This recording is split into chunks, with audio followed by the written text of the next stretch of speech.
Hi, my name is John. Welcome to Outlaw Canyon. Outlaw Canyon is here in Mint Canyon on Sierra Highway. It's a property of about 14 3/4 acres. Hey, John. I Hi. just I just wanted to tell you thank you for having us all here today. And I was so excited when I first met you and you toured me around this beautiful, amazing property. And you have so many stories to tell. And so I think we should share that with the people who may be coming here to look at the property and um, the history that you've learned since you've been here and your enthusiasm. So I think you have to really come here and feel this property. And so I wanted to thank you for sharing whatever it is that you're about to share with us and your stories. Thank you for your nice words. You're welcome. I found this place because I was looking for a building of a particular size so that I could put my stuff in it. I wanted something that was out in the country and needed to get out of Van Nuys. I was given a list of properties to look at, and as I rode by here on my motorcycle that day, it had a couple of things that were a plus for me, one of which is the size of the building. Yes. One of which is it's on the highway. You know, you didn't have to drive a dirt road to find me. And then as I began to learn about the history of the place, the whole idea of the place just kind of tickles me. It is. So- It's very interesting. It is very interesting. So over a period of time, I spoke to people who were involved with the historical society, the local historical society, and so there was information to be derived from that, and just some of the stuff that has unearthed itself, or stuff that I had to figure out how to get rid of. Like it is right now, the highway is, you know, just a little light ways away, but it's pretty calm and quiet. And that's what's nice about this canyon that goes up behind us. Right. Once you get around the corner here, you don't even hear the highway. So that's also been an attraction. One of the things about the stories is that Callahan, Robert Callahan, the man that built the place, was he was a real character, evidently. He was an actor in the silent movie era, silent westerns, and that's where he, I guess part of his interest or desire was from. And he became a fan of a particular book that was written in the previous turn of the century called Ramona. Ramona, I guess, still exists today as a play in Hammett. Ramona, did I say that Ramona was the Star Wars of its time? In No. that era, it was literally its Star Wars of its time. And so the interest that came from that book started people to begin to travel. Henry Ford had built them a Model T, so they now had an automobile to drive around in, and they could go to these places. And as it turns out, the woman that was the author of Ramona, I don't remember her last name right now, wrote a good bit of this book at Rancho Camulos on Highway 126, just this side of Piru.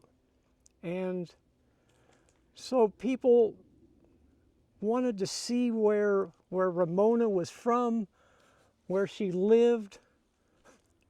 These people didn't realize it's a novel. It's fiction. She Just didn't a live story. anywhere.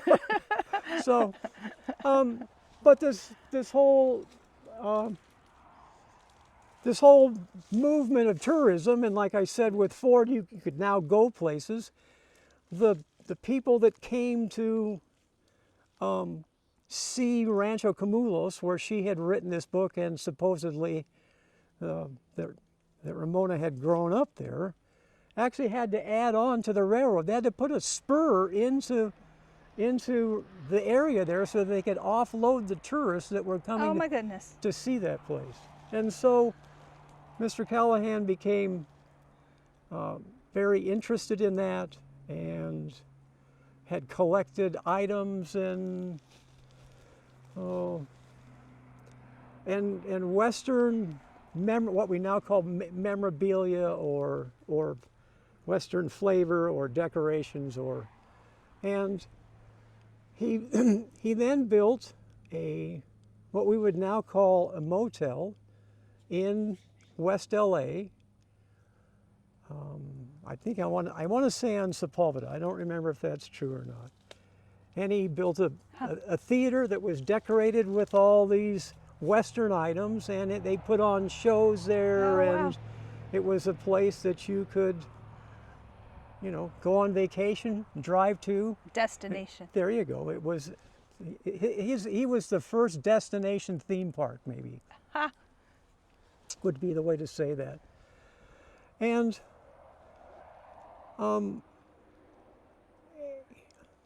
and that was successful until the Santa Monica Freeway had to be built, and they took his property under the right of eminent domain, and he had to find a place to move his stuff to, and that's how he ended up out here. I don't know the particulars of how he ended up out here.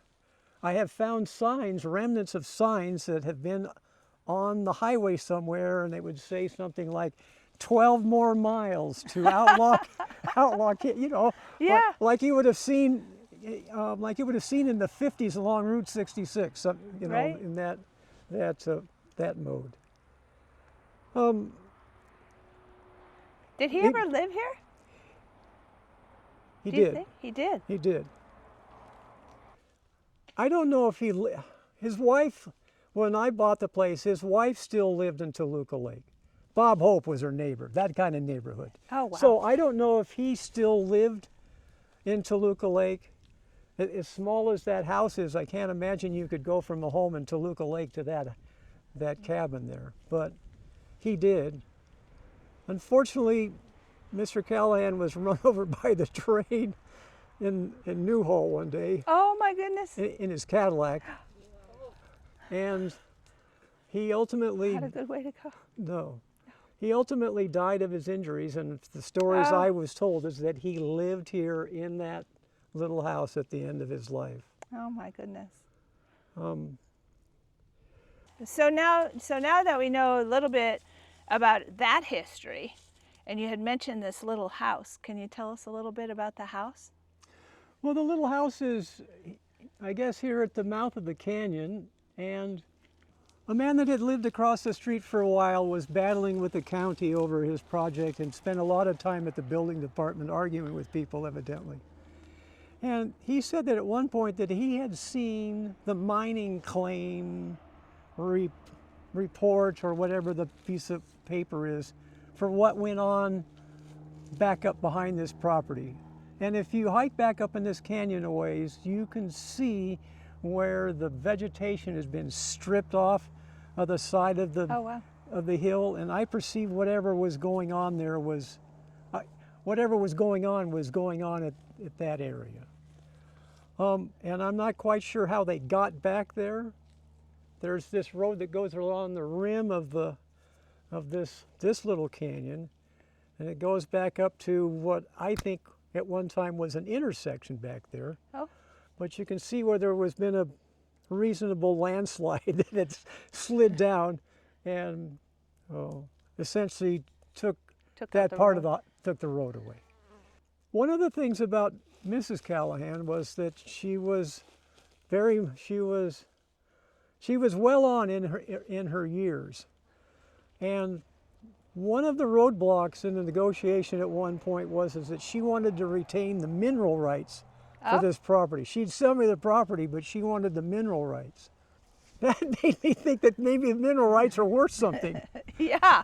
And so ultimately, I ended up with the mineral rights, and I have to say that I walk around here with my head down quite a bit because looking at the rocks. And there is white quartz here, and I'm from having watched gold mining shows. The gold shows up around white quartz. And there's so much interesting. mica here that a lot of the rocks literally glow or are speckled. And there are rocks that I have thought that I had found gold, but I think have turned out to be mica instead. But so one of the things I have enjoyed about this is up the canyon a ways, there's a spot where the canyon walls widen out, and that was a place that I wanted to, at some point, build a little retreat, you know, with a table and chairs, someplace to get away from Everything. everything. So the reason I got distracted there, the reason I talked about that is that I think that house was left over from that mining era. Maybe the 20s, 1920s? I think it's from the 20s, based upon the materials and the style, and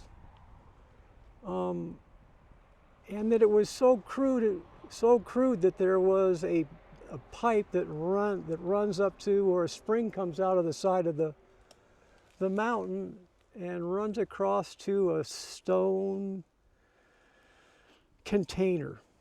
Maybe it's called a cistern. It's a cistern. Yes. And then the pipe runs down, and you can see where it went down to the house. So I perceived that it was probably pre-power. It was pre-electricity, and so just gravity fed. Yeah. Interesting. And so at some point, and I couldn't imagine at some point how long it took for the power department to get up here. So that little house to me looks like it was essentially a room and a half cabin. There's a bathroom with a kitchen on the other side of the wall, and a portion of a room that might have been the bedroom / living area. And then over a period of time, there's been more house added onto it so that its footprint is 2 or 3 times bigger than what it was. Interesting. Maybe the miners started it and then families added onto it. That could be. Huh. So I think that's the oldest building on the property, and then when Callahan came along and found the place, there was evidently another small house, and he put the kivas. And the kivas were built for the theme park, yes. Huh.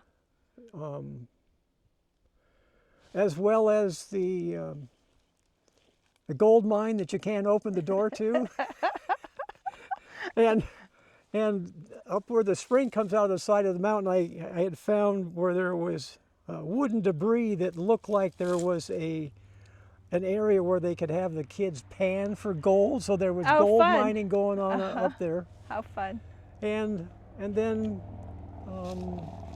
a number of places have a placard on it with numbers on them, and there was a hiking map, I guess, with the areas identified by number that you could then visit as you hiked around. Interesting. There's a pole right here sticking up out of the dirt. There was 20 or 30 of those poles along the hillside in multiple places. And then for some other reason, there was multiple poles sticking out of this, out of the dirt on this side.